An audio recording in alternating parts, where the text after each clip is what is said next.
आज आम्ही लातूरकर विद्यापीठ निर्माण कृती समितीच्या वतीनं आज महात्मा गांधी चौक येथे महाराष्ट्र शासनाचं अधिवेशन काळातील सभागृहाचं सर्व लोकप्रतिनिधींचं लक्ष वेधण्यासाठी लातूरला आम्ही स्वतंत्र विद्यापीठाची मागणी अनेक वर्षापासून करतो आहोत। या मागणीच्या अनुषंगाने आम्ही राज्याचे मुख्यमंत्र्यापासून राज्यपाल आणि विविध लोकप्रतिनिधींना आम्ही निवेदन दिलेले आहेत, लक्षवेधी आंदोलन केलेले आहेत, धरणे आंदोलन केलेले आहेत, 1 लाख पत्र मोहीम आम्ही सुद्धा राबवलेली आहे, जिल्हाभरामध्ये स्वाक्षरी अभियान राबवलेली आहे आणि आज महाराष्ट्राच्या विधान भवनाचं लक्ष वेधण्यासाठी या ठिकाणी लक्षवेधी निदर्शने आंदोलन करत आहोत। लातूर जिल्ह्याची गुणवत्ता ही देशभरामध्ये परिचित आहे।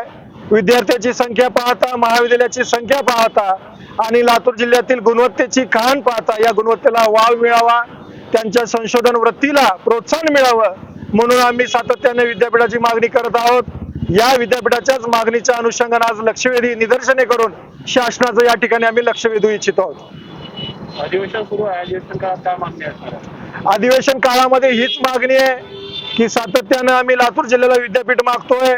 अनेक वर्ष, जवळपास 10 ते 12 वर्ष झाली, कदाचित लोकप्रतिनिधी या बाजू मांडण्यामध्ये कमी पडत असतील, किंबहुना महाराष्ट्रातील सध्याची जी राजकीय परिस्थिती आहे त्याच्यामुळे सुद्धा या विद्यापीठाच्या मागणीकडे थोडंसं दुर्लक्ष होत आहे।